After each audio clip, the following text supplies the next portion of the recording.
안녕하세요. 사연에 빠지다의 DJ 민영입니다. 오늘도 두 가지 사연 준비되어 있으니까 끝까지 함께 해주시고요.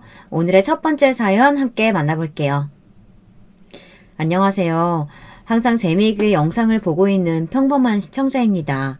매일같이 유튜브를 틀어놓고 있는 제 모습을 보고 아들이 어머니 사연도 한번 보내보는 게 어떻냐 물어보더라고요. 지금껏 사연들을 듣기만 했지 제 이야기를 보내볼 생각은 한 번도 하지 못했었는데 덕분에 오랜만에 글을 써봅니다. 저는 남편과 함께 시골에서 농사를 짓고 있는 농사꾼입니다. 저희 남편은 서울에서 나고 자란 서울 토박이지만 저는 시골에서 나고 자란 시골 토박이에요. 완전히 시골쥐와 서울쥐 부부죠. 사실 시골 출신이라곤 하지만 제가 제대로 농사를 시작하게 된 것은 결혼을 하고 난 이후입니다. 저희 부모님께서는 농사를 짓지 않으셨거든요. 저는 나름대로 잘 사는 집안의 막내딸로 태어났습니다. 아버지께서는 근방에서 가장 땅을 많이 가지고 계시는 지역 유지셨고 어머니 또한 먼 지역에서 정약혼을 맺어 시집을 오신 부잣집 딸이었어요. 제 위로는 오빠 둘이 있었는데 큰오빠는 어렸을 적부터 공부를 몹시 잘해 서울로 유학을 보냈어요. 변호사가 되겠다고 노래를 부르더니 정말로 번듯한 변호사가 되어서 서울에 변호사 사무소를 차렸습니다. 물론 부모님이 차려주신 사무소이긴 했지만 저희 가족은 모두 큰오빠를 몹시 자랑스러워했어요.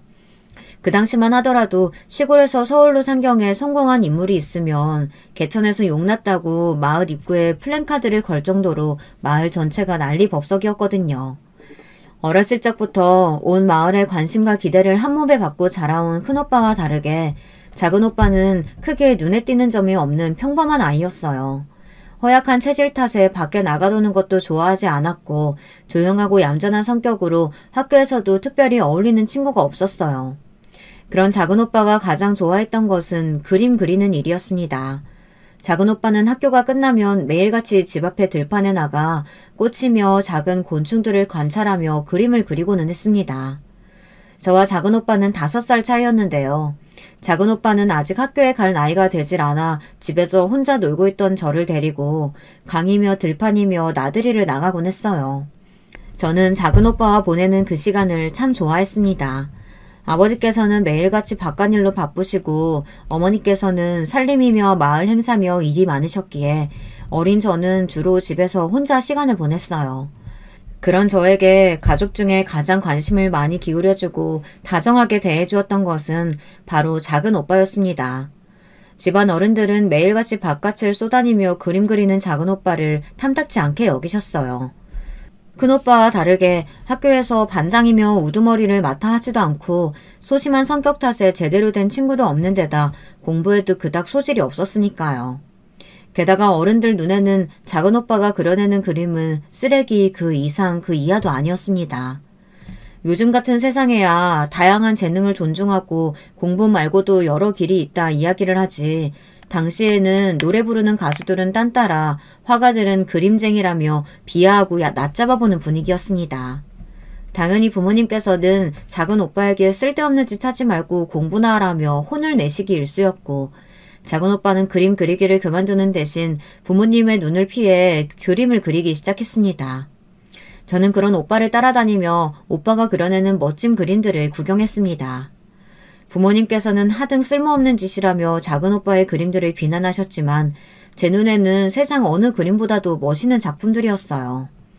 작은 오빠 또한 가족 중 유일하게 본인의 그림들을 편견 없는 눈으로 바라봐주는 저를 좋아했고 큰오빠가 고등학생이 되어 서울로 유학을 떠난 후로 저와 작은 오빠는 더욱더 가까운 사이가 되었습니다. 온 가족의 기대가 큰오빠에게 쏟아지니 저와 작은 오빠는 집에서 거의 찬밥 신세였어요. 게다가 저는 원래부터 태어날 계획도 없는 아이였습니다. 할머니께서는 언제나 아들이 적어도 셋은 있어야 한다며 어머니를 닥달하셨고 작은 오빠를 낳은 후로 부쩍 몸이 약해지셨던 어머니께서는 더 이상의 출산은 무리라며 망설이셨지만 결국 할머니의 고집을 꺾지 못하고 저를 임신하셨어요.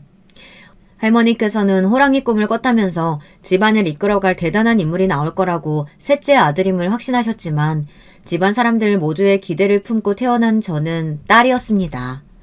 당연히 할머니께서는 실망이 크셨고 아이를 하나 더 낳아야 한다. 이제 막 태어난 저를 앞에 두고 언성을 높이셨지만 어머니께서는 단호하게 고개를 저으셨습니다.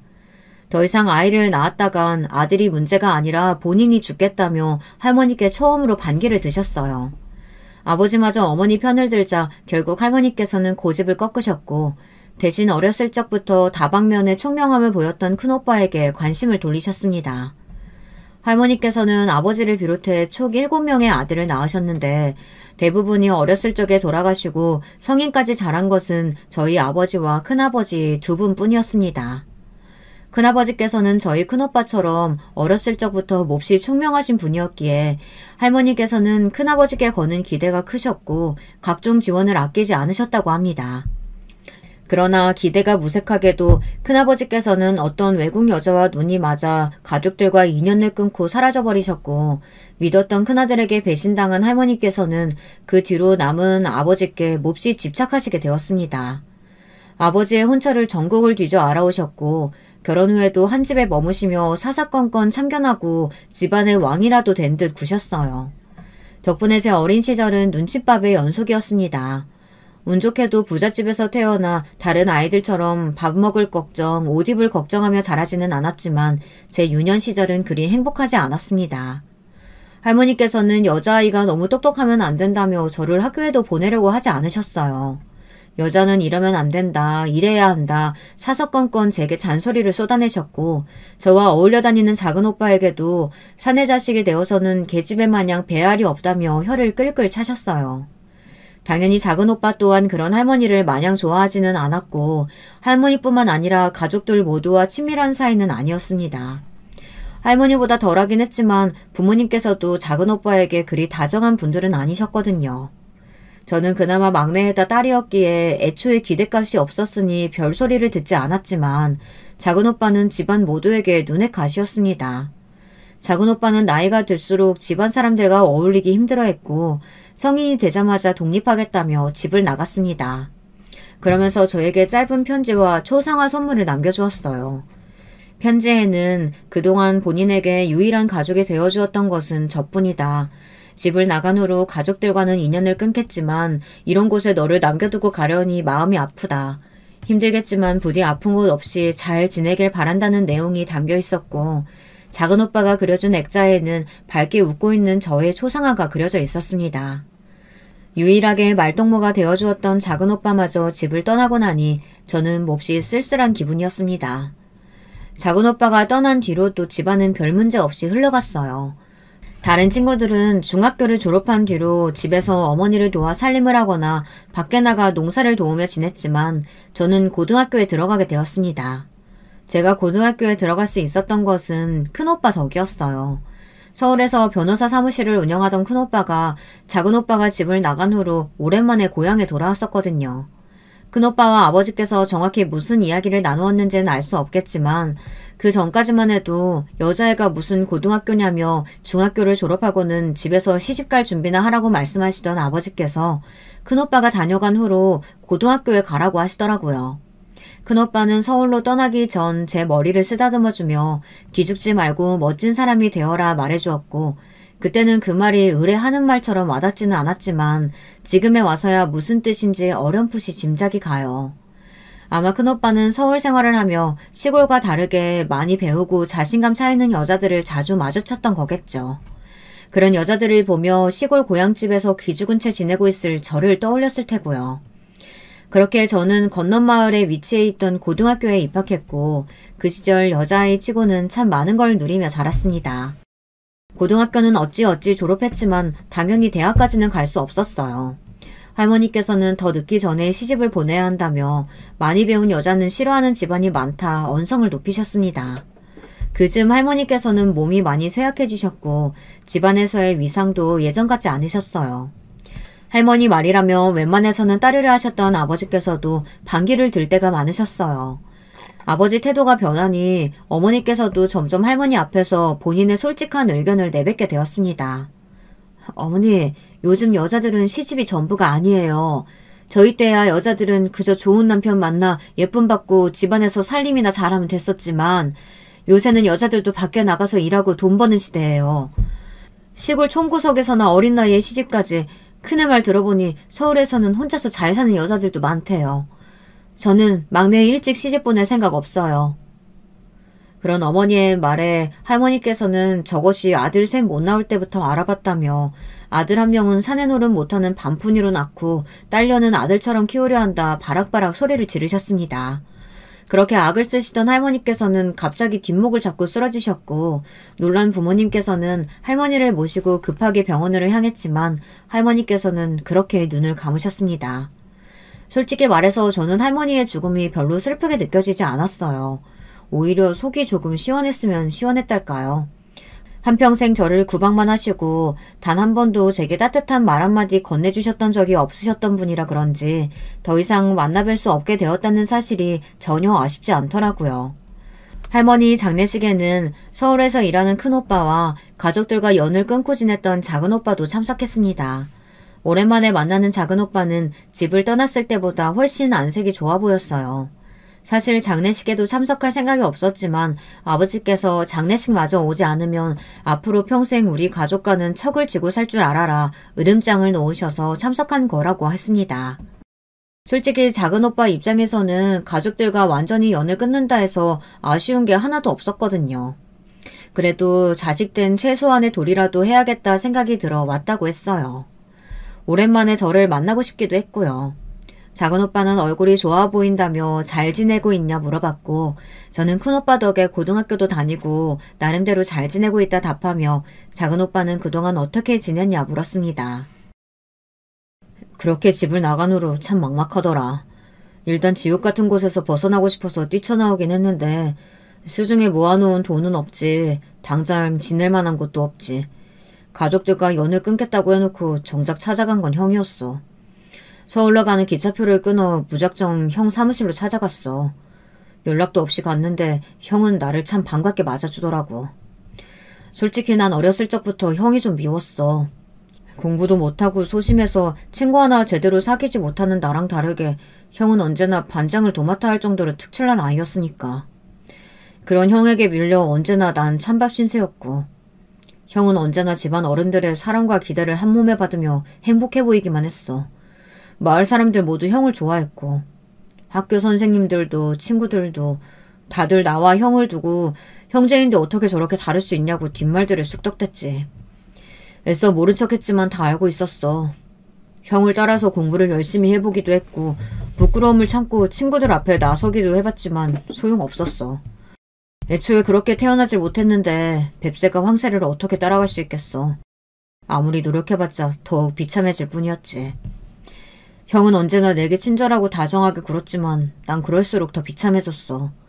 차라리 형이 나를 무시하고 냉정하게 대했다면 마음 놓고 미워할 수 있었을 텐데. 형은 그저 너무 잘났을 뿐이었으니까. 형이 서울로 떠난 뒤로 드디어 숨통이 트이나 싶었어. 더 이상 형과 비교당할 일이 없다고 생각했거든. 그렇지만 그건 완전한 내 착각이었어. 형이 집에 없다고 해서 해결될 일이 아니었던 거지. 오히려 눈앞에서 형이 사라지니 집안 사람들의 관심이 전부 나에게 쏟아지더라. 특히 할머니께서 극성이셨지. 매일같이 내 가방이며 방을 뒤져서 그림을 찾아내선 박박 찢어놓으시곤 했어. 난 그런 할머니가 너무 미웠어. 왜 나한테 본인만의 잣대를 들이밀며 강요를 하는 건지. 본인이 보시기엔 내 그림 아무런 쓸모없는 쓰레기라고 할지라도 그걸 그렇게 함부로 찢어버리는 건 너무하잖아. 나한테는 소중한 것들이고 다 의미가 있는 것들인데. 어른들께서 내게 강압적인 태도를 보이시면 보이실수록 난 더욱 더 그림으로 숨어 들어갔어. 그림이 내 유일한 피난처였지. 그림을 그릴 때만큼은 세상의 모든 일들을 잊고 그 안으로 빠져들 수 있었거든. 처음에는 현실에서 도망칠 곳을 찾기 위해 시작한 일이었지만 시간이 지날수록 그림 그리는 일 자체가 즐거워졌어. 좀 더 많은 것들을 그려보고 더 많은 사람들에게 내 그림을 보여주고 싶다는 생각을 했어. 고등학교를 졸업하고 부모님께 화가가 되겠다는 내 뜻을 말씀드리자 예상한 대로 불같이 화를 내시더라. 그깟 그림쟁이나 하라고 지금까지 너를 먹이고 입히며 키워낸 줄 아냐고. 남들보다 모자랄 것 하나 없는 애가 왜 그런 일을 하려는 거냐 언성을 높이셨어. 이해받을 생각도 없었고 도움받을 생각도 없었어. 그랬기에 그 길로 집을 나간 거야. 그렇지만 아까 말한 대로 막상 집을 나가니 갈 곳이 없더라. 처음엔 그동안 부모님의 보호 아래서 배부른 추정을 해왔던 건 아닌가 생각이 들기도 했어. 나 혼자 힘으로는 아무것도 할 수가 없는 건가. 집이라는 아늑한 울타리를 벗어나니 스스로가 참 나약하게 느껴지더라고. 그때 생각나는 게 우습게도 형밖에 없더라. 그렇게 형을 미워하고 원망했으면서도 막상 기댈 곳이 없으니 형을 찾아가게 됐어. 처음 본 서울은 생각보다 더 복잡하고 뭐가 많더라. 그동안 살아왔던 고향 땅과는 너무나 다른 곳이었지. 내가 우물한 개구리였다는 사실을 깨달았어. 작은오빠는 긴 이야기를 쏟아냈어요. 큰오빠는 작은오빠가 자신을 찾아올 것이란 사실을 알고 있었다는 듯 작은오빠를 반갑게 맞이해 주었다고 했습니다. 작은오빠는 큰오빠가 서울로 떠난 후 있었던 일들과 부모님과의 갈등, 어린 시절부터 겪었던 지독한 열등감과 내심 큰오빠를 미워했었다는 사실까지 모든 속내를 큰오빠에게 털어놓았다고 했어요. 화를 내거나 이해가 안 된다는 반응을 보일 줄 알았던 큰오빠는 작은오빠의 등을 두드려주며 그동안 고생 많았다 격려를 해주었다고 하더라고요. 알고 보니 마냥 행복한 줄만 알았던 형도 나름의 고충이 있었던 거야. 형은 장남이었고 어렸을 적부터 모든 면에서 특출났으니까. 부모님은 물론 모든 동네 사람들이 형의 일거수일투족에 관심이 많았고 사소한 것 하나라도 실수하거나 잘못하면 남들보다 배로 혼났었지. 온 집안의 기대가 형에게 쏠려 있었으니 항상 부담을 등에 지고 살아가는 기분이었대. 그렇지만 그런 근심을 부모님께 티내거나 누군가에게 털어놓을 수 없었고 주변에 사람은 많았지만 정작 마음을 가까이 할 수 있는 사람은 아무도 없었던 거야. 아버지께서는 언제나 형에게 네가 훌륭하게 자라서 집안의 이름을 드높여야 한다. 어리광 같은 건 받아줄 생각 없으니 매사에 최선을 다하라 등을 떠미셨고 시험에서 1등을 하고 반장 선거에서 당선되어도 너는 우리 집안 장남이니까 당연히 해야 할 일들을 한 거라며 칭찬 한번 제대로 해주시지 않았대. 형이 서울로 유학을 떠났을 때 난 형이 서울에 가고 싶지 않아 할 거라는 생각을 했어. 난 형이 고향과 우리 집을 좋아할 거라고 생각했었거든. 그렇지만 형도 나랑 별반 다르지 않더라. 서울로 유학 떠나게 됐을 때 지긋지긋한 집과 부모님을 떠나 아무도 없는 곳에서 혼자 지내게 된다는 생각에 드디어 숨통이 트이는 것 같았대. 물론 서울에 가서도 뭔가를 이뤄내야 한다는 부담감은 사라지지 않았지만 그래서 변호사가 된 후에도 고향으로 돌아오지 않았던 거야. 부모님께서는 고향 근처에 사무실을 차리길 원하셨지만 형은 단호하게 서울을 고집했대. 난 부모님께서 일부러 서울에 사무실을 차려주셨다고 생각했었거든. 형은 온 동네의 자랑이었으니까. 개천에서 용났다고 다들 떠들어댔잖아. 그렇게 형제는 지난 세월 쌓였던 오해들과 묵혀왔던 속상함, 근심, 걱정들을 서로 털어놓고 이야기를 나누었고 큰오빠는 작은오빠가 적당한 일자리를 찾기 전까지 지낼 수 있을 만한 집을 구해주었다고 했습니다. 작은오빠는 큰오빠의 도움으로 서울에 자리를 잡을 수 있었고 지금은 미술관에서 일을 하고 있다고 했어요. 가족들에게는 본인이 큰오빠와 연락하고 있다는 사실을 비밀로 해달라고 부탁했기에 지금껏 저를 포함한 다른 가족들은 모두 작은오빠의 소식을 전혀 전해듣지 못했던 것이었습니다. 그러고 보니 너도 그림 참 좋아했잖아. 내가 조금 가르쳐주기도 했었는데 지금도 관심 있어? 우리 미술관에서 일할 사람을 찾고 있거든. 부모님 하시는 얘기 들어보니 아직 혼처를 구하지 않았다고 하던데. 작은오빠의 말에 눈이 번쩍 뜨이는 기분이었습니다. 사실 할머니께서 돌아가시기 전까지는 아무리 부모님께서 그럴 생각이 없으시다고 한들 어느 날 갑자기 혼처가 정해져 먼 곳으로 시집을 가게 되는 게 아닌가 싶었거든요. 당연히 작은오빠에게 저를 데리고 서울로 가달라고 부탁했고 부모님께서는 처음에는 탐탁자는 반응이셨지만 큰오빠마저 나서서 말을 보태자 결국 저의 서울행을 허락하셨습니다.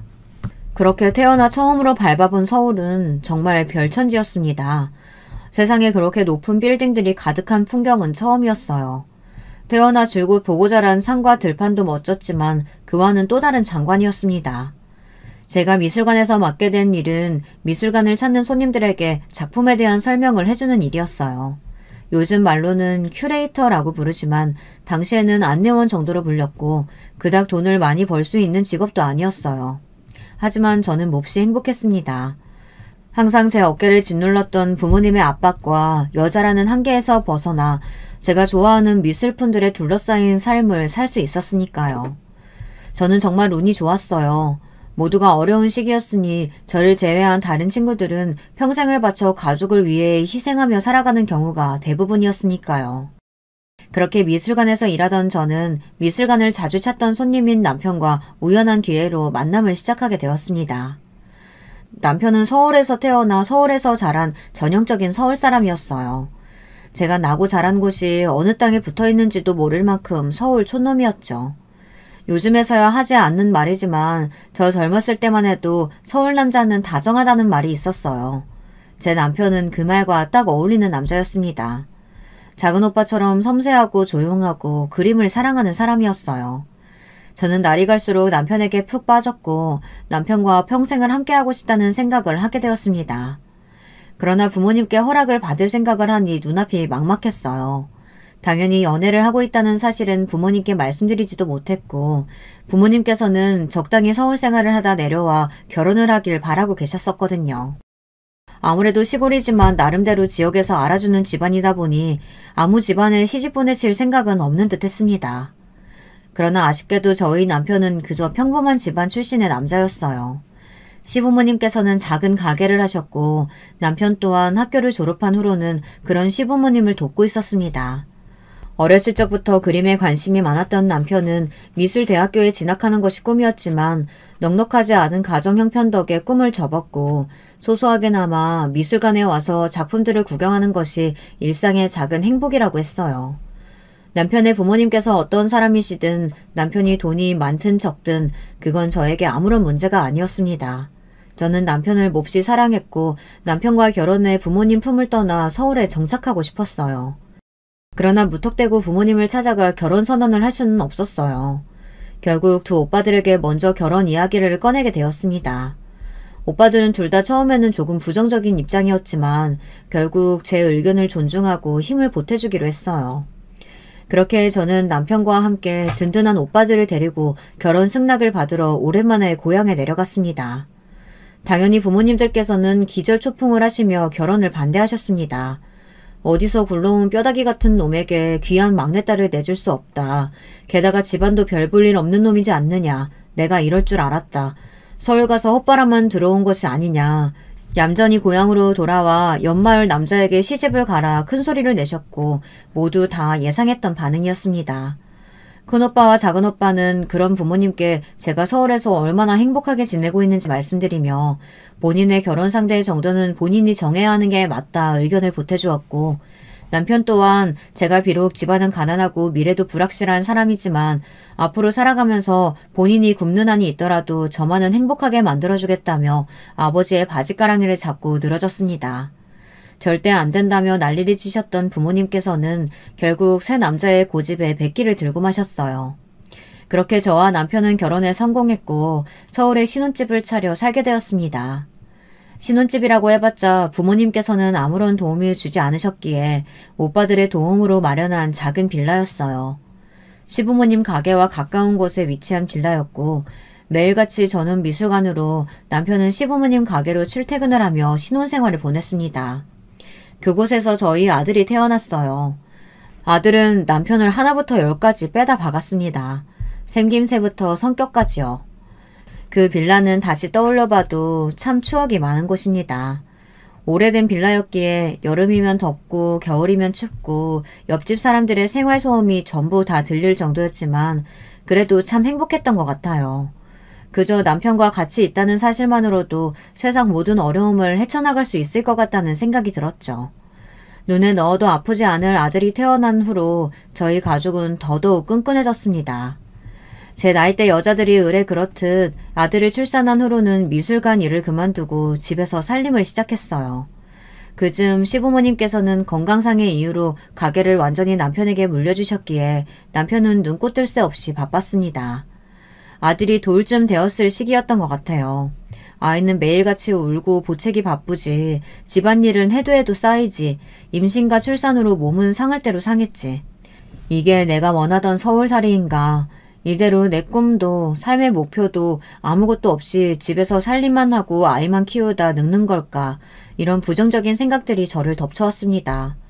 지금 생각해보면 아마 산후 우울증이었던 것 같아요. 한창 남편과 함께 아이를 키우고 대화를 많이 나누었어야 했을 시기에 바쁜 남편 때문에 거의 혼자서 육아를 도맡아 했으니까요. 게다가 그 시기 제 인생에서 가장 끔찍한 일이 일어났거든요. 지금은 오랜 세월이 지나 어느 정도 담담하게 이 이야기를 풀어낼 수 있지만 당시에는 정말 정신을 놓아버릴 정도로 충격적인 사건이었습니다. 그날은 아이가 태어난 후 처음으로 맞는 아버지의 생신이었고 각자 바쁘게 살고 있던 가족들은 오랜만에 얼굴도 보고 근황 얘기도 나눌 겸 부모님을 모시고 여행을 떠나기로 했습니다. 큰오빠 부부와 작은오빠 그리고 저희 부부 총 7명이서 산속의 펜션에서 하룻밤을 묵기로 했고 같은 차에 타서 함께 출발한 다른 가족들과는 달리 저희 부부는 가게 일 때문에 조금 출발이 늦어졌어요. 늦게나마 짐을 정리해 차에 올라타 펜션으로 향하는데 막상 펜션에 도착하고 나니 저희를 기다리고 있을 줄 알았던 남은 가족들이 전혀 보이지 않았습니다. 펜션 주인은 지금껏 아무도 도착하지 않았다고 말했고 몹시 불안한 예감이 들었어요.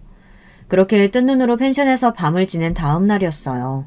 펜션에 웬 경찰들이 찾아왔고 혹시 어젯밤에 주변에서 이런 차를 목격하지 못했냐고 묻더군요. 경찰들이 보여준 사진에는 가족들이 모두 타고 있었던 저희 큰오빠의 차가 찍혀 있었습니다. 순간 심장이 덜컹하고 발 밑까지 떨어졌고 혹시 이 사람들에게 무슨 일이 생겼냐 물었습니다. 경찰은 착잡한 얼굴로 어제 오후 비탈길에서 사고가 나서 차가 낭떠러지로 굴러 떨어졌다고 하더군요. 자세한 사건 경위는 조사 중이지만 차에 타고 있던 5명 모두가 세상을 떠났다고 했어요. 하늘이 무너지는 기분이었습니다. 지금 다시 떠올려봐도 뭐라고 표현할 수 없는 심정이에요. 오래 지난 일이고 가슴에 묻어뒀다고 생각하고 있었지만 역시나 자세한 그때의 상황을 적어내려가니 심장이 쿵쿵 뛰고 손발이 덜덜 떨립니다. 너무나 충격적인 소식이었고 저는 그대로 기절하고 말았어요. 그 뒤로 정신없이 시간이 흘러갔습니다. 한순간에 모든 가족들을 잃은 저는 세상에 혼자 남겨졌고 아버지의 막대한 유산과 고향집 땅들은 전부 제게 상속되었습니다. 아버지께서 근방에서 가장 땅을 많이 가지고 계신 지역 유지였다는 사실은 진작부터 알고 있었지만 막상 제 손안으로 그것들이 들어오고 나니 정말 상상을 초월할 금액이었어요. 알고 보니 저희 고향집 근처에 공단이 들어오게 되며 땅값이 크게 오른 것이었습니다. 그러나 그 엄청난 재산이 제 손에 들어왔다고 한들 저는 전혀 기쁘지 않았어요. 지금껏 제게 다정한 말씀 한번 제대로 해준 적 없는 분들일지라도 어디까지나 저를 낳아주고 길러주신 어머니 아버지였고 제가 고향을 떠나 원하는 일을 하며 원하는 사람과 살 수 있도록 저를 도와주고 지지해 주었던 사랑하는 오빠들을 한순간에 잃게 되었으니까요. 몹시 힘들어하는 저를 위해 남편은 서울에서 운영하던 가게를 정리하고 고향에 돌아오자는 이야기를 먼저 꺼냈습니다. 어린 시절 가족들과의 추억이 남아있는 고향집에서 지내면 마음의 상처가 치유될 거라면서요. 당신 부모님께서 물려주신 가게잖아. 내 가족들만큼 당신 가족들도 소중할 텐데 그렇게 함부로 정리할 수는 없지. 난 괜찮아. 어차피 그렇게 좋은 추억들로 가득한 유년 시절도 아니고. 처음 장인 장모님 뵙고 결혼 허락받으러 갔을 때 내가 장인어른께 드렸던 약속 기억나? 다른 건 몰라도 당신 행복하게 해주겠다는 약속만큼은 꼭 지키겠다고 했었잖아. 물론 우리 부모님께서 물려주신 가게 소중하지. 우리가 지금껏 읽어온 삶의 터전이기도 하고.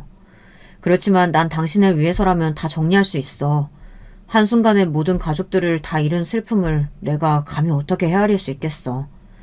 좋은 추억만 가득한 유년 시절 아니라는 거 알고 있지만 그래도 당신이 날 만나기 전까지 평생을 보냈던 곳이잖아. 당신이 내려가서 그 집을 돌보지 않으면 추억들과 함께 그대로 사라져 버릴 테고. 우리 같이 내려가자. 내려가서 살자. 남편의 말에 정말 눈물이 폭폭처럼 쏟아졌어요. 결국 저희는 시부모님께서 물려주신 가게와 살고 있던 빌라를 정리하고 아들을 데리고 저희 고향집으로 내려오게 되었습니다. 그 뒤로는 나름대로 평온한 나날들이 이어졌어요. 아들은 아픈 곳 없이 무럭무럭 자라났고 저와 남편은 작은 밭을 일구며 평범한 농사꾼들처럼 지냈습니다. 물론 평생 놀고 먹어도 남을 만큼의 재산이 제 손에 쥐어졌지만 저는 그것들을 제 것이 아니라고 생각했어요. 가족들 목숨값이나 다름없는 재산이었고 그런 돈을 함부로 펑펑 쓰며 낭비하고 싶지도 않았습니다. 동네 사람들은 밭을 일구며 평범하게 지내는 저희 부부를 보고 각종 이야기들을 수군댔어요. 아버지께서 딸이었던 제게는 아무런 유산을 남겨놓지 않아서 먼 사촌동생에게 그 많은 유산이 다 상속되었다느니, 사실은 가진 것 없는 빈털터리 집안이었는데 빈수레가 요란했다느니, 아버지께서 도박으로 재산을 다 잃어 남겨줄 재산이 하나도 없었다느니, 저와 남편은 애써 그런 유언비어들을 무시하려고 했지만 제가 입을 다물고 있을수록 소문은 무성하게 퍼져갔어요. 그리고 결국 저희 아들의 귀에까지 들어가게 되었습니다. 어머니, 저희 외할아버지께서 예전에는 이 지역에서 유명한 분이셨다는 게 사실이에요? 돈도 엄청 많고 이 주변에 땅이란 땅은 다 가지고 계신 분이었다고 하던데. 아들의 물음에 발문이 막혔어요. 어디서부터 어떻게 이야기를 설명해줘야 할지. 가족들이 모두 한순간에 제 곁을 떠났던 그 사고를 다시 떠올리려니 가슴이 꽉 막힌 기분이 들었습니다. 아까도 말했듯 이제 와서는 어느 정도 덤덤하게 이야기를 풀어낼 수 있지만 그때만 해도 자주 가족들과 그날의 사고가 떠올라 괴로웠었거든요. 결국 아무 답변도 해주지 못했던 저 대신 남편이 아들에게 그간의 일들을 이야기해 주었어요. 외할아버지께서는 이 지역 유지가 맞으셨고 엄청난 재산이 지금도 우리 손안에 있지만 그걸 사용하며 떵떵거리고 살지는 않을 거라고요. 어린 아들은 왜 가진 재산을 숨기고 남들에게 말하지 않는 것인지 이해가 잘 되지 않는 눈치였지만 네가 좀 더 크면 우리의 행동을 이해할 수 있을 거라고 어깨를 다독여 주었습니다. 그렇게 아들은 무럭무럭 자라 어느덧 성인이 되었고 젊은 시절 제가 그러했듯 아들 또한 고향을 떠나 서울로 향하고 싶어 했어요. 저와 남편은 그런 아들의 뜻을 존중해 주었고 아들은 서울로 떠나 대학을 다니기 시작했습니다. 참 세월이 무상하구나 싶었어요. 제가 고향을 떠날 때까지만 해도 서울에서 남편을 만나 아들을 낳고 그런 일들을 겪고 다시 고향으로 돌아오게 될 거라고는 상상도 하지 못했었으니까요.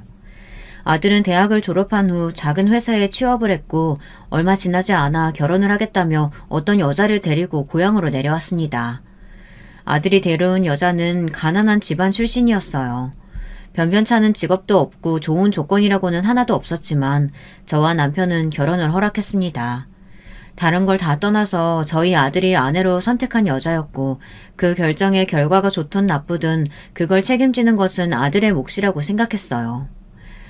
그렇게 아들은 그 여자와 결혼을 했고 저는 아들의 신혼집으로 작은 아파트를 구해주었습니다. 물론 훨씬 더 좋고 비싼 집을 구해줄 수도 있었지만 일부러 그렇게 하지 않았어요. 아까도 말했듯 제 수중에 있는 재산들이 제 돈이라고 생각하지도 않았고 아들 또한 그렇게 생각하지 않았으면 했거든요. 제가 신혼집이랍시고 비싼 아파트를 덜컥 사주면 아들이 앞으로 어려움에 처했을 때 제게 쉽게 손을 내밀 것 같다는 생각이 들었어요. 물론 그렇지 않은 사람으로 키우려 노력했지만 어디 자식 농사가 부모 마음대로 되나요? 당장에 본인이 어려움에 처해 있는데 부모라는 사람들이 돈을 손에 쥐고도 쓰지 않는다면 당연히 원망스러운 마음이 더 크겠죠.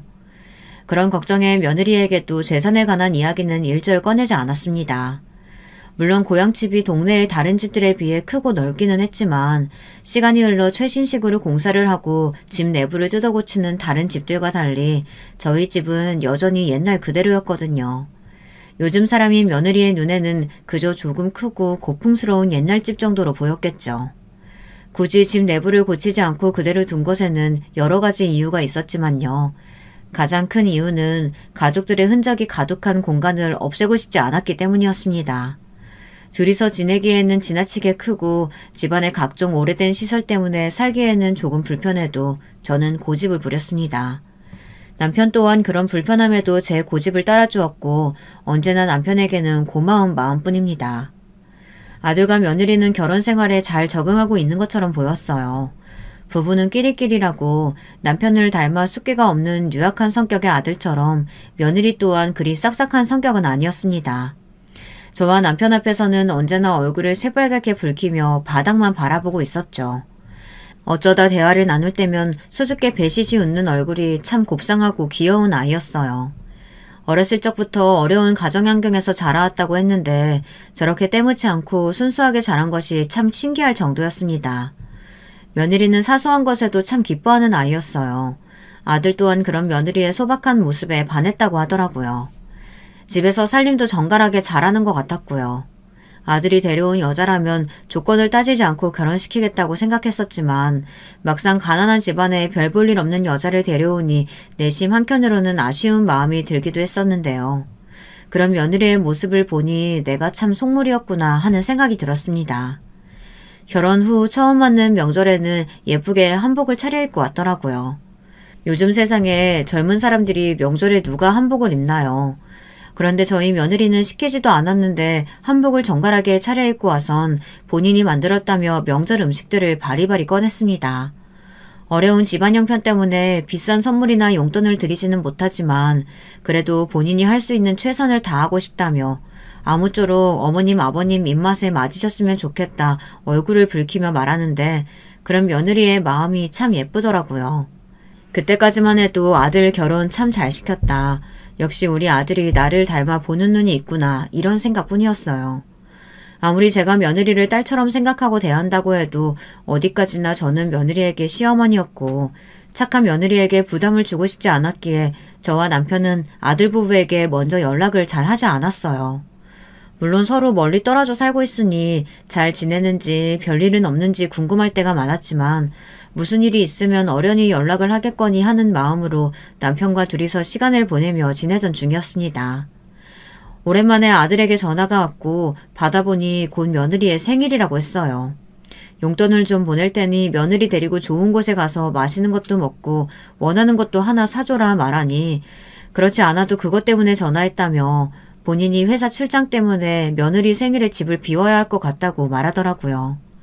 며느리 친정 부모님께서도 같이 시간을 보내기 어렵다고 하시고 저와 남편이라도 서울에 올라와 며느리와 생일을 함께 보냈으면 한다는 이야기였습니다. 저희야 크게 어려울 것이 없는 제안이었지만 며느리가 시부모와 생일을 함께 보내고 싶어하는 것은 맞냐, 꼭 우리 말고도 친구들과 보낼 수도 있지 않냐 묻자 아들은 며느리가 원체 숫기가 없는 사람이라 가까이 지내는 친구가 없다고 하더라고요. 평소 며느리 성격을 생각해보면 어느 정도 이해가 됐습니다.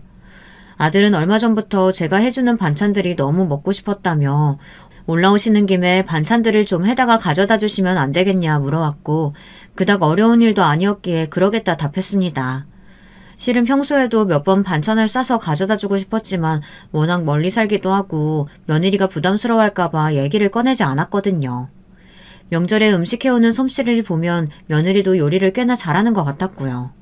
제가 굳이 참견하지 않아도 아들 밥 정도는 잘 먹이고 있겠지 싶었습니다. 어찌되었든 아들의 부탁이 있었기에 저는 반찬을 바리바리 싸서 서울로 향했어요. 남편도 함께 가려고 했지만 갑작스러운 일이 생겨 저 혼자 기차를 타게 됐습니다. 아들에게 연락을 전해받았는지 며느리는 기차역까지 저를 마중 나왔더라고요. 힘드시게 무슨 반찬들을 이렇게 많이 싸우셨냐며 고마워하기에 별거 아니다. 너 잘 먹는 장아찌는 더 넉넉하게 담아왔으니 잘 먹으라고 얘기를 건넸습니다. 그렇게 저와 며느리는 함께 집으로 향했고 둘이서 저녁 식사를 했어요. 이왕 서울에 왔으니 비싸고 좋은 거 먹자. 생일이니 내가 사주겠다 했으나 며느리는 한상코 괜찮다며 저한테는 어머님께서 싸주신 반찬이 소고기보다 제일이다 고집을 부리는 통에 결국 집에서 저녁을 먹게 되었습니다. 생일 축하한다. 아들 통해서 용돈 조금 보내놨으니 가지고 싶은 거 있으면 아들한테 말해라. 그리고 이건 내가 따로 주는 선물이야. 대단한 건 아니고 얼마 전에 장에 나갔더니 팔고 있길래 색깔이 참 고와서 너한테 잘 어울릴 것 같더라고. 요즘 젊은 사람들 눈에는 어찌 보일지 모르겠다마는. 제가 며느리에게 건넨 선물은 모직 외투였습니다. 아들에게 따로 용돈을 챙겨주기는 했지만 우연히 나갔던 장에서 발견한 외투가 참 곱고 예쁘더라고요. 비싼 것은 아니었지만 그저 며느리 생각이 나서 사온 것이었고 며느리는 제 선물을 받아들고 몹시 기뻐했습니다. 어머님께서 와주신 것만으로도 충분히 선물이 되었는데 뭘 이런 것까지 준비하셨냐며 쑥스럽게 웃는 얼굴에 기분이 참 좋았어요. 물론 제게 보여주었던 그 모든 모습이 다 거짓이었다는 걸 알게 된 후로는 씁쓸함만이 남아있었지만 말입니다. 그렇게 저녁 식사 자리가 끝나고 고향으로 내려가는 기차 시간이 조금 남아 거실에 앉아 시간을 보내고 있을 때였어요. 며느리에게 전화가 왔고 며느리는 잠시 통화를 하고 오겠다며 방으로 들어갔습니다. 그렇게 10여 분이 지났는데 며느리는 방에서 나올 생각이 없어 보였어요. 기차 시간이 점점 가까워지고 있었고 기다리던 저는 결국 짧게라도 인사를 하고 가기 위해 방문 앞으로 다가섰습니다. 아니 내가 뭐 때문에 저런 노인네랑 귀중한 생일을 하루 종일 같이 보내야 하냐고. 아 진짜 짜증나 죽겠다니까. 오늘따라 냄새는 또 어찌나 심한지. 기차에서부터 냄새나는 반찬들 바리바리 싸들고 내리는데 쪽팔려 죽는 줄 알았어. 그 냄새 풀풀 풍기면서 고급 식당 가자길래 창피해 죽을 일이나 싶어서 간단히 집으로 끌고 들어왔다니까. 남편 말로는 꽤 잘 사는 집인 것 같더니 막상 시골 내려가 보니까 집 좀 큰 거 말고는 가진 것도 없는 것 같고. 냄새나는 노인네들 비위 맞추는 게 얼마나 힘이 드는지. 사고라도 나서 확 뒤졌으면 좋겠다니까. 혹시 알아? 죽고 나면 티끌 같은 유산이라도 좀 떨어질지? 방 안에서 들려오는 목소리에 제 귀를 의심할 정도였어요.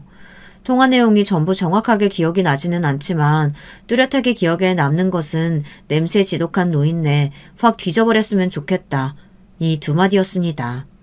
충격으로 어안이 벙벙했고 문손잡이를 잡았던 손이 덜덜 떨리기 시작했어요.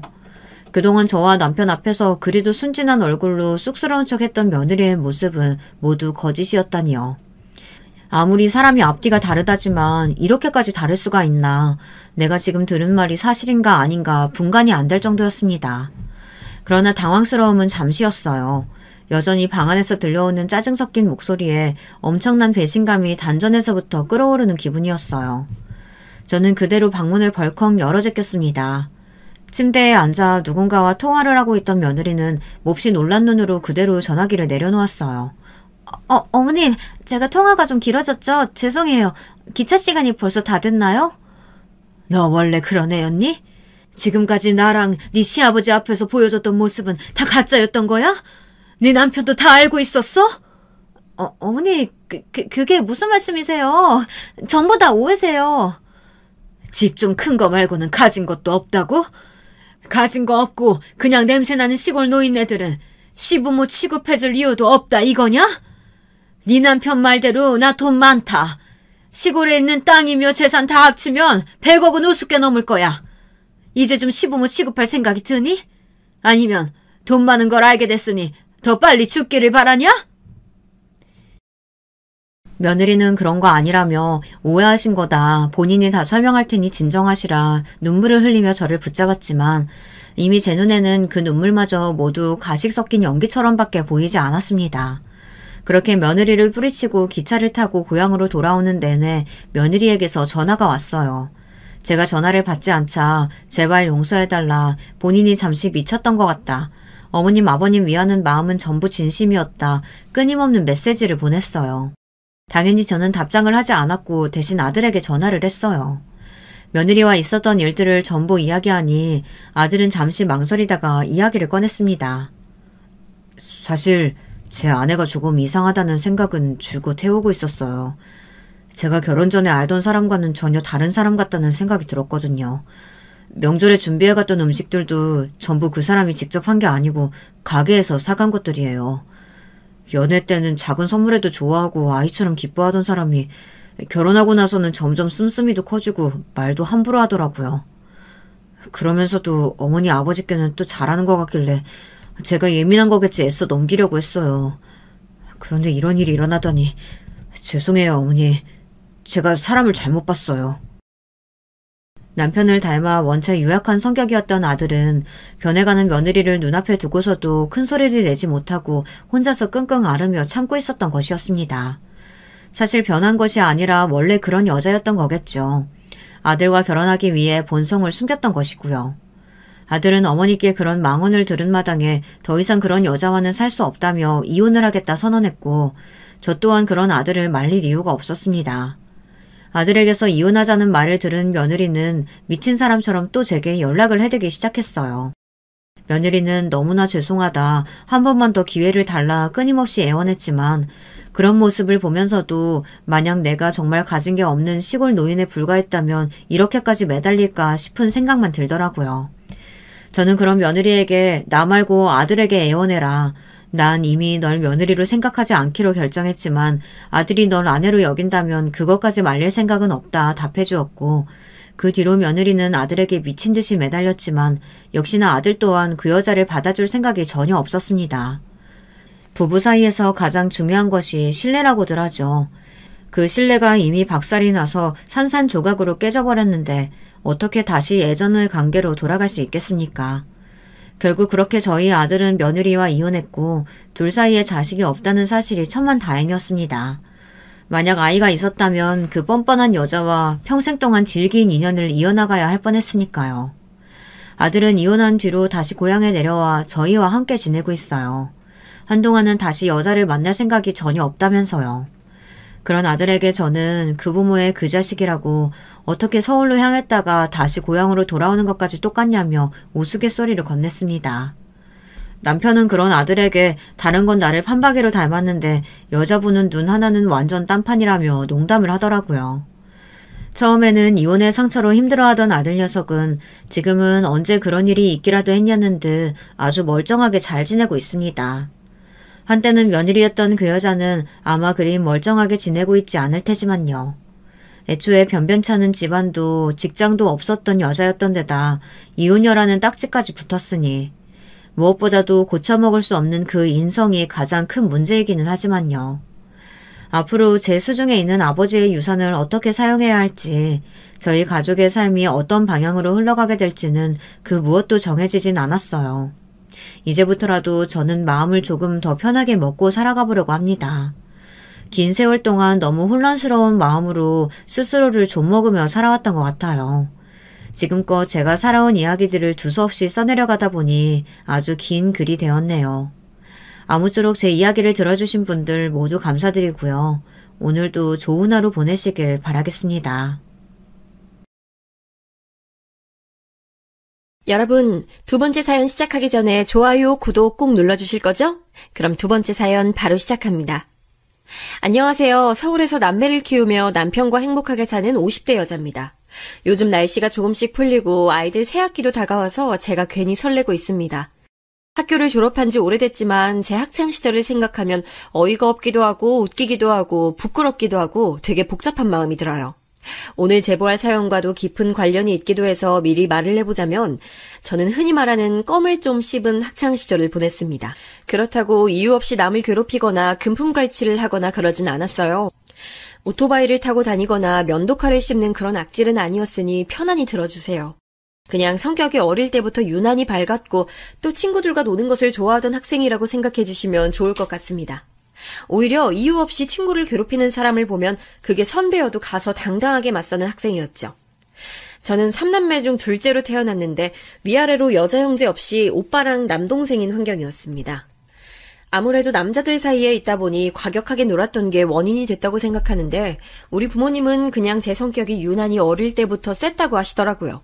오빠나 남동생하고 싸워도 여자인 제가 다 이길 정도로 고집도 엄청 세고 한 번 아니면 끝까지 아닌 대쪽 같은 성격이었다고 합니다.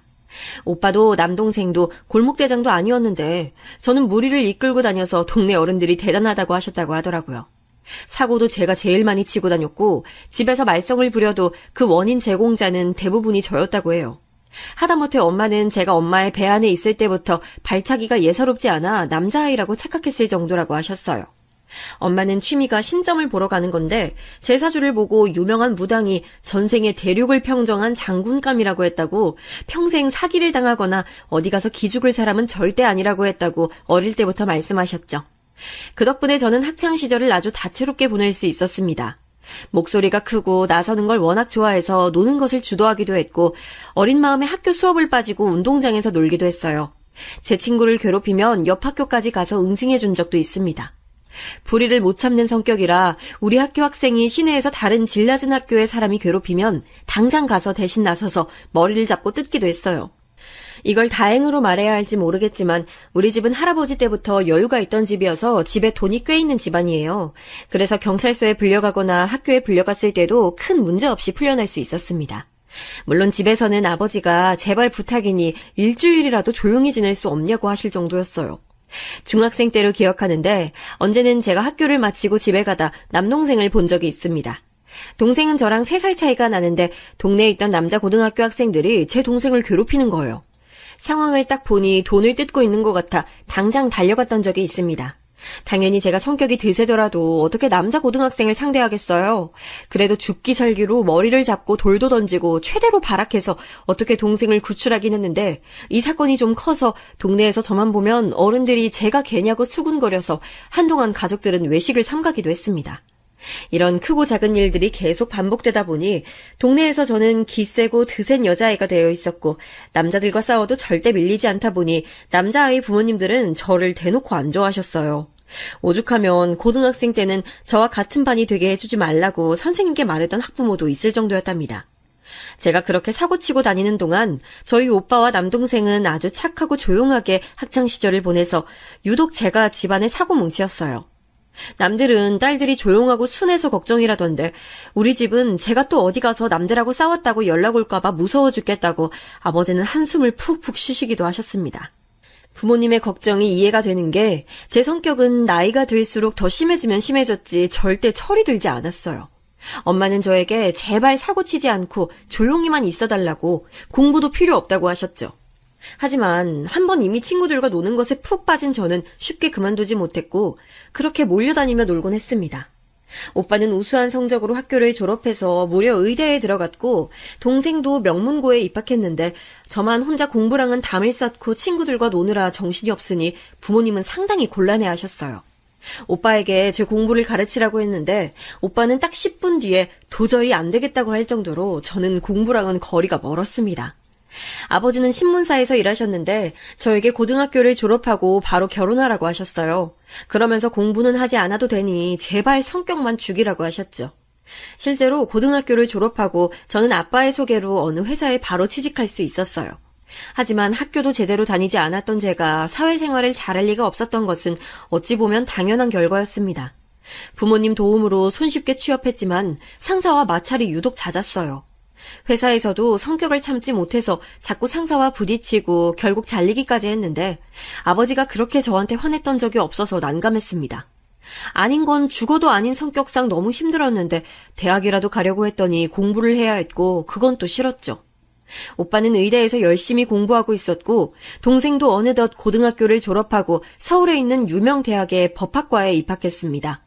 자식 농사를 딱 저를 제외하고 아들들은 너무나도 훌륭하게 자라줬으니 부모님은 오로지 제 걱정뿐이었어요.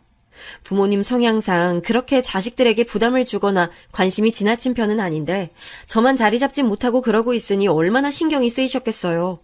아빠가 회사를 소개해주면 제가 들어가서 몇 개월 일하고 그만두거나 잘리고 계속 그게 반복되니 저도 어느 순간 스트레스를 받기 시작했습니다.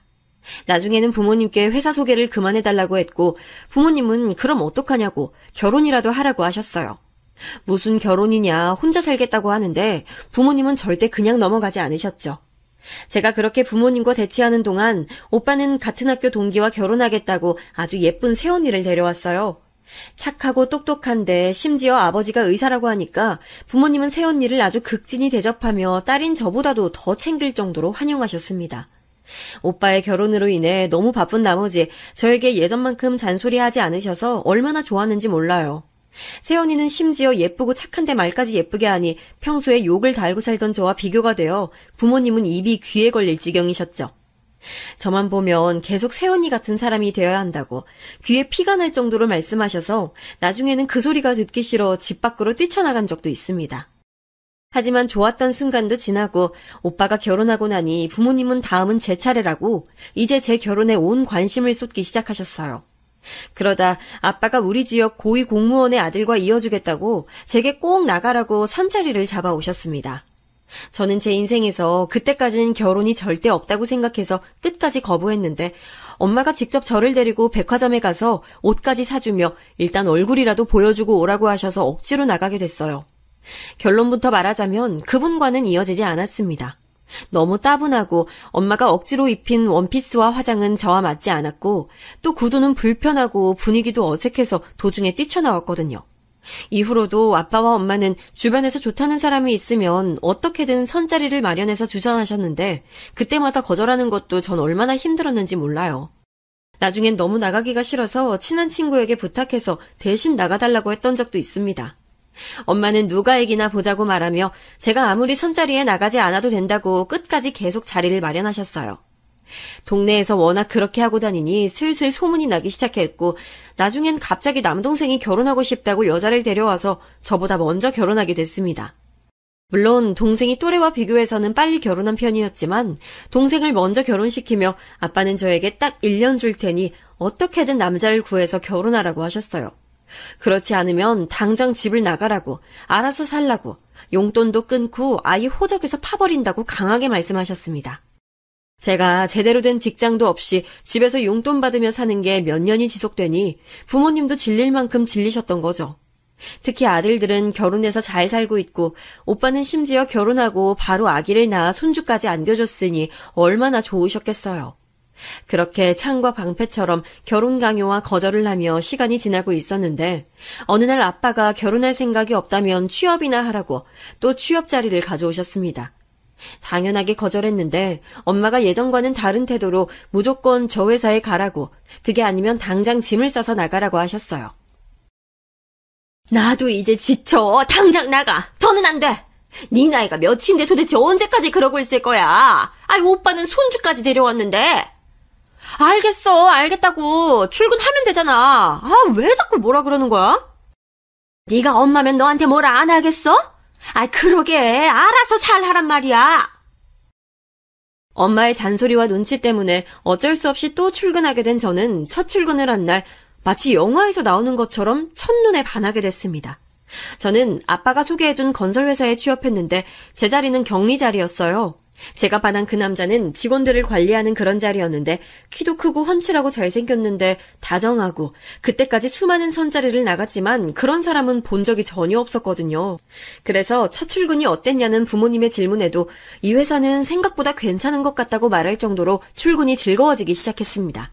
부모님은 당연히 좋아하시며 이제 직장도 있으니 결혼하기 더 쉬울 거라고 전보다 더 적극적으로 선자리를 알아보기 시작하셨죠. 하지만 이미 회사에 제 평생의 이상형이 있으니 저는 선자리를 거절했고 오히려 그 직원의 눈에 들기 위해 얼마나 많이 노력했는지 모릅니다. 같은 팀 직원에게 들은 정보로 그 남자는 성격이 원래 다정하고 친절해서 이미 여직원들에게 인기가 아주 많다고 들었어요. 그리고 일도 잘해서 상사들도 예뻐하는 사람이었고 집안도 괜찮다는 소리에 제 사랑은 점점 더 커지게 됐습니다. 너무나도 슬픈 소식으로는 이미 그분은 만나는 여성이 있다는 소식이었는데 그래도 결혼한 게 아니니까 아직 희망이 있다고 생각하고 그분의 이별만을 기다리게 됐죠. 그리고 마침내 1년이 지나고 이별했다는 소리를 들었는데 저는 회사에서 퇴근하다 우연히 그분의 여자친구를 보게 됐던 날이 있었어요. 진짜 영화나 드라마에서 나오는 전형적인 청순한 여자였고 긴 생머리에 원피스를 입은 그 여성분은 같은 여자인 제가 봐도 너무 아름답고 여성스러워서 제가 짝사랑하는 그 직원과 만나려면 저 정도는 돼야 한다고 느끼는 계기가 됐습니다. 곁다리로 들어보니 헤어진 이유가 결혼을 앞두고 시댁, 그러니까 남자 쪽 집안의 반대가 매우 심했다는 소리를 들었어요. 남자 시댁은 집을 먹는데 여자 집안은 그 정도 되지 않았던 거죠. 그 소리를 듣고 저는 우리 부모님의 재력에 태어나서 그렇게 감사했던 적이 없었습니다. 물론 아직 연애를 시작하지도 않았지만 그냥 제 마음속에서는 이미 그분과 결혼까지 생각했기 때문에 그때 당시엔 어쩔 수 없었죠. 그리고 바로 그 다음 날부터 저는 그 직원의 마음에 들기 위해 아침마다 꾸미는 데에 많은 시간을 쏟았습니다.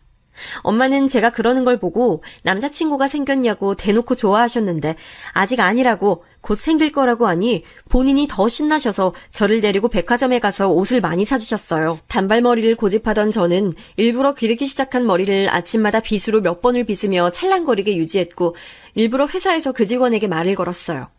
그분의 이름은 김성진이었고 성진 씨는 저보다 한 살 더 많은 사람이었습니다. 몇 번 말을 해보니 생각보다 더 다정한 모습에 제 마음은 더 커지게 됐는데 원래 성격 자체가 당당하고 할 말은 꼭 해야 하는 제 성격이 그때는 왜 이렇게 부끄러웠던지 말을 꺼낼 수가 없었습니다. 다만 말을 꺼내지 못한 거지 마음을 숨길 순 없어서 결국 회사에서 제가 성진 씨를 좋아한다는 소식이 퍼지게 됐어요. 이왕 이렇게 된 이상 그냥 적극적으로 밀고 나가자 마음을 먹은 저는 성진 씨에게 주말에 연극을 보러 가자고 먼저 말을 꺼냈습니다. 그리고 제 예상과 달리 성진 씨는 저보다 더 적극적으로 저를 데리고 다니기 시작했고 우리는 그렇게 연애를 시작했어요. 너무 행복하게 연애했지만 한 가지 문제가 있었다면 저는 성진 씨에게 첫눈에 반했기 때문에 원래 성격을 죽이고 조용하고 참한 우리 새언니 흉내를 내고 있었습니다. 성진 씨의 전 여자친구도 우리 새언니 같은 사람이라 일부러 새언니라면 이때 어떻게 말했을까 생각하며 말하고 행동 거지도 얼마나 조심했는지 모릅니다. 오죽하면 데이트가 끝나고 집에 와서 성진 씨와 있을 때는 잘 먹지도 못해 배가 고파 부엌에서 밥을 먹기도 했을 정도로요. 어렸을 때 골목을 쏘다니느라 치마나 원피스는 엄마가 입혀도 입지 않았던 제가 제 돈을 주고 치마를 사기도 했습니다. 어색해서 착용하지도 않던 머리띠와 스카프도 하고 귀걸이부터 목걸이까지 장신구로 도배했어요. 그리고 마지막으로 운동화만 신고 다니던 저는 구두를 신었는데 발이 너무 아파 밤에 제대로 잘 수도 없었죠. 하지만 제가 이렇게 힘들게 성진 씨를 만났어도 성진 씨만 만나면 너무 즐거웠고 재밌었고 행복했습니다. 이런 고통은 아무것도 아니었고 오히려 이렇게 해서라도 만날 수 있으면 다행이라고 생각했죠. 부모님도 제가 남자친구가 생겼다고 하니까 저보다도 더 신나하셨고 심지어 오빠와 새언니 그리고 동생 부부까지 제 연애에 관심이 많았어요. 남동생은 제가 성진 씨와 연애하려고 평생 입지 않던 원피스를 입고 구두까지 신은 제 모습을 우연히 길에서 보고 저를 알아보지 못한 적도 있었답니다. 어린 조카까지 나서서 제 연애가 결혼까지 이어질 수 있도록 응원해줬는데 처음엔 부담스럽고 창피했는데 시간이 지날수록 저도 결혼에 진심이라 가족들과 상의하며 연애하게 됐습니다. 그리고 사람들은 원래 만나다 보면 성격이 드러나기 마련인데 저는 그러지 않았어요. 오히려 갈수록 제 본래 성격이 나올까봐 노심초사하며 말을 생각하고 말하고 행동할 때도 고심해서 행동했습니다. 그런 저를 보고 성진 씨는 자기가 원하던 이상형 그 자체라고 좋아했는데 그런 모습을 보니 더욱 드러낼 수가 없었어요. 마침내 2년의 연애 끝에 성진 씨는 저에게 진지하게 결혼하자는 얘기를 꺼냈는데 전 아직도 그날을 잊을 수가 없습니다. 마치 제가 그날만을 위해 살아온 사람처럼 행복했으니까요. 결혼 준비를 시작하며 각자 양가 인사를 제일 먼저 하게 됐는데 저는 남자친구의 집을 방문하고 너무 놀랐습니다. 제가 예상했던 것보다 남자친구의 집은 훨씬 더 잘 사는 집이었거든요. 집의 크기를 보고 너무 놀라 말문이 막힐 정도였고 들어갔더니 영화에 나오는 집처럼 아주 화려한 샹들리에부터 딱 봐도 비싸 보이는 화분들이 여러 개가 있었습니다. 심지어 거실 한복판에 있는 어항은 크기가 남달랐고 무엇보다 시어머니와 시아버지가 너무 귀티가 나셨어요. 우리 집도 살면서 한 번도 가난한 적이 없었고 오히려 여유 있다고 생각하고 살아왔는데 제 예상보다 더 잘 사는 시댁을 보고 사실 저는 기가 죽었었죠. 다행히 얼어붙은 저를 시어머니는 살갑게 맞아주셨고 겨우 정신 차리고 묻는 말에 대답하기 시작했어요. 시부모님이 처음에는 저를 그렇게까지는 마음에 들어한다고 생각하지 않았는데 아버지 회사를 말하고 또 오빠 부부가 의사라고 하니까 시아버지는 그때부터 제게 마음이 열리신 것 같았습니다. 훈훈하게 얘기를 마무리하고 집을 나왔는데 남자친구는 시부모님 표정이 좋았다고 하니 기분이 참 좋았어요. 그리고 우리 집에도 마찬가지로 남자친구를 데려갔는데 당연하게 부모님은 성진 씨를 마음에 들어 하셨습니다. 드디어 말썽만 부리고 사고치고 돌아다니던 딸이 결혼한다고 남자를 데려온 것도 좋은데 그 남자가 잘 사는 집 장남이라니 엄마는 너무 기뻐하셨어요. 사위 사랑은 장모라고 직접 말하며 의사인 새언니를 맞이할 때보다 더 진심으로 남자친구를 맞이했습니다. 그 어떤 날에도 볼 수 없었던 식탁 위 음식들은 엄마가 무려 부산에 사는 이모까지 불러 차릴 정도였어요. 부모님은 제가 남자친구 앞에서 성격을 죽이고 연기하고 있다는 사실을 이미 알고 계셨고 또 그걸 바랐던 분들이라 일부러 제가 조신하고 참한 성격이라는 것을 강조하셨습니다. 결국 어렸을 때 저는 친구들과 몰려다니며 장난치기 바빴는데 그런 사실은 다 숨기고 도서관에 가서 책을 읽고 사색하는 것을 즐기는 사람이 돼 있었어요. 학교에 다니면서 상장이라고는 체육 관련 상을 받았던 게 전부였는데 100일장부터 시작해서 음악과 미술 과목에서 상을 받았었다며 거짓과 날조로 가득한 제 칭찬을 입술에 침도 바르지 않고 엄마는 말씀하셨습니다. 다행히 그동안 열심히 연기한 덕분에 남자친구는 그 말을 아무 의심 없이 믿었고 그렇게 양가 어른들의 허락을 받고 상견례까지 진행됐어요. 이미 2번이나 상견례를 했던 부모님인데 유독 긴장이 된다고 하셔서 엄마는 오죽하면 식당에 들어가기 전에 심장이 너무 떨려서 진정할 수가 없다고 청심환까지 사서 드셨답니다. 제가 3남매 중 가운데 딸이라면 남자친구는 아래로 남동생이 하나 있었어요. 나이 차이가 조금 나는 편이라 아직 대학생이던 도련님은 남자친구와 정말 많이 닮았지만 성격은 정반대였습니다. 다정하고 분위기를 주도하는 남자친구와 달리 매우 조용하고 내성적인 도련님을 보고 나름 놀랐던 기억이 있어요. 상견례 자리에서도 저는 역시나 우리 새언니처럼 참하고 조용한 여성을 연기했고, 시부모님은 우리 집의 조건도 그렇지만 제가 무엇보다 너무 본인들이 원하던 며느리라고 얼마나 칭찬했는지 몰라요. 집에 와서 아빠는 대놓고 저에게 앞으로도 결혼 생활을 하며 성격을 숨기고 살라고 귀에 딱지가 않도록 강조하셨습니다.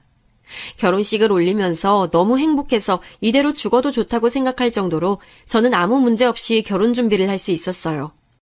결혼이 집안 대 집안이라는 말이 있을 정도로 어른들이 알아서 하신 부분이 많아 다행이었습니다. 엄마는 결혼식 날짜가 잡히자 제가 요리를 할 수 있는 게 하나도 없어서 큰일이 났다고 저를 요리학원에 보내고 또 집에서도 새벽부터 깨워 요리하는 법을 알려주셨어요.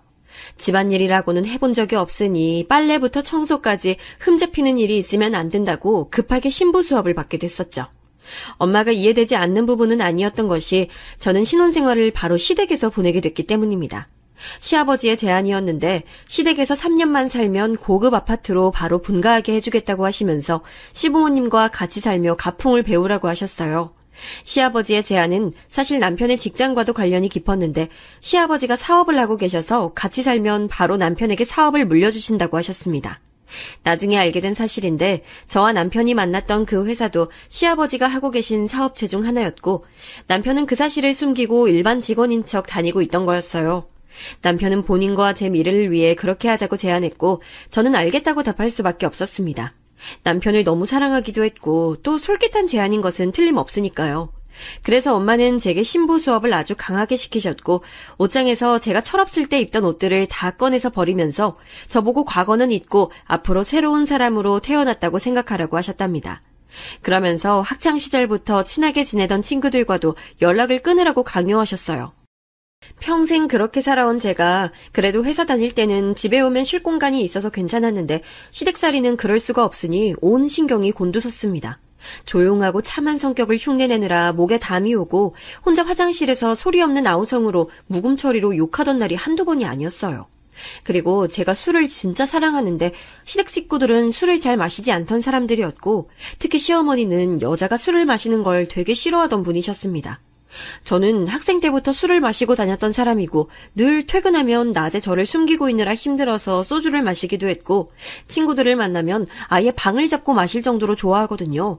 그런 제가 술은 입에도 못 대는 사람인 척을 해야 하니 얼마나 힘들었겠어요.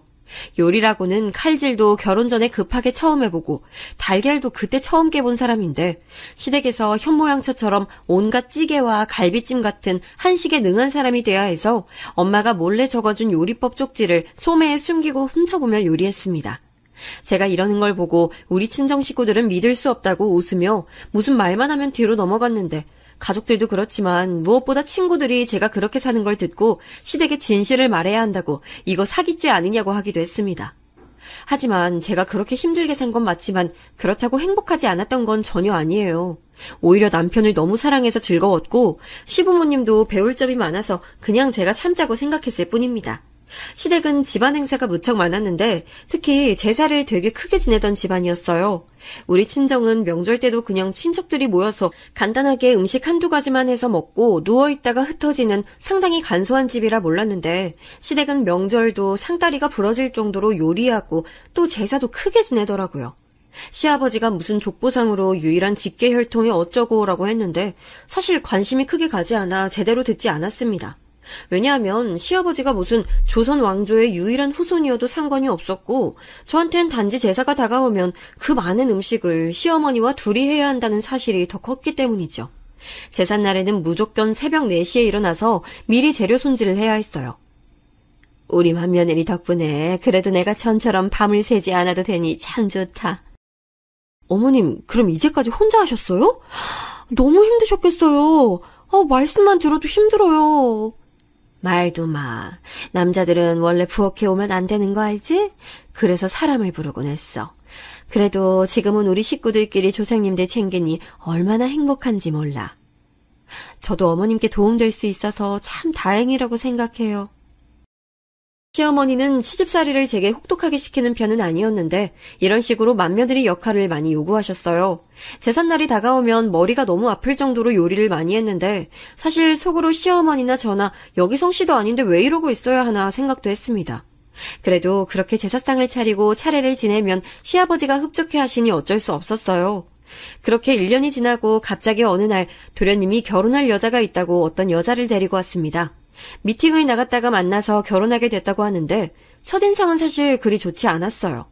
저는 이 집을 들어오려고 진짜 제 본 모습을 숨기면서 갖은 술수를 다 썼는데 동서는 그러지 않았습니다. 제가 형님이란 걸 이미 알고 있으면서도 은근한 반말을 쓰며 저를 하대하는 느낌이 들었거든요. 처음 인사 왔으면 그래도 자기도 잘 보이려고 노력을 하는 게 좋을 텐데 저한테 이거 해라 저거 해라 시키는 모습이 아주 별로였습니다. 사실 시부모님은 대놓고 동서를 반기지 않았고 또 결혼 반대를 심하게 하셨는데 어쩔 수 없이 결혼 허락을 하게 됐어요. 동선의 집안은 말을 들어보니 시부모님이 원하는 집안이 아니었는데 그걸 떠나 바로 동서가 임신했기 때문에 울며 겨자 먹기로 결혼 허락을 하게 됐습니다. 시어머니는 당장 가서 아이를 지우라고 했는데 도련님은 자기는 그러면 콱 죽어버릴 거라고 거실을 구르며 반항하기 시작했죠. 평생을 부모님과 형 말 잘 듣던 막내가 거실 바닥을 구르며 결혼이 아니면 차라리 죽어버리겠다고 하니 시부모님은 어쩔 수 없이 결혼 허락을 하게 되셨어요. 시어머니는 동서가 마음에 들지 않는다고 저를 붙잡고 눈물을 보인 적도 아주 많습니다. 착하고 참하고 조용한 우리 맏며느리와 달리 어디 쥐잡아먹은 입술을 하고 온 동서가 마음에 들지 않는다며 당신께서는 동서를 며느리로 인정할 수 없다고 하셨죠. 그렇게 우리 부부가 아이를 가지기도 전에 동서의 아이가 먼저 태어났는데 남자아이였습니다. 결혼식장에서도 표정을 굳히고 계셨던 시아버지는 서방님 부부의 아이 성별이 남아라는 것을 듣고는 처음으로 동서를 향해 웃어주셨어요. 아무래도 옛날 사람이라 남아 선호 사상이 존재했기 때문에 그런 것 같습니다. 그리고 동서가 출산하고 바로 저도 아이를 가지게 되었는데 그렇게 노력해도 생기지 않던 아이가 생긴 걸 보고 저는 동서가 우리 아이를 데리고 와줬다고 생각했어요. 그래서 시댁에서 인정받지 못하는 동서를 저라도 챙겨줘야지 싶은 마음도 들고 같은 며느리로서 서로 잘 지내면 좋으니까 먼저 다가갔습니다. 물론 제 본래 성격은 숨기고 시댁에서의 자아를 가지고 다가갔죠. 하지만 먼저 웃으면서 친절하게 다가가면 동서도 마음을 열겠지 생각했는데 그건 제 착각이었습니다. 성격을 죽이고 다가갔더니 우리 오빠 부부가 의사라는 걸 안 뒤로는 동서는 마치 그들을 자기 아들의 주치의처럼 여기더라고요.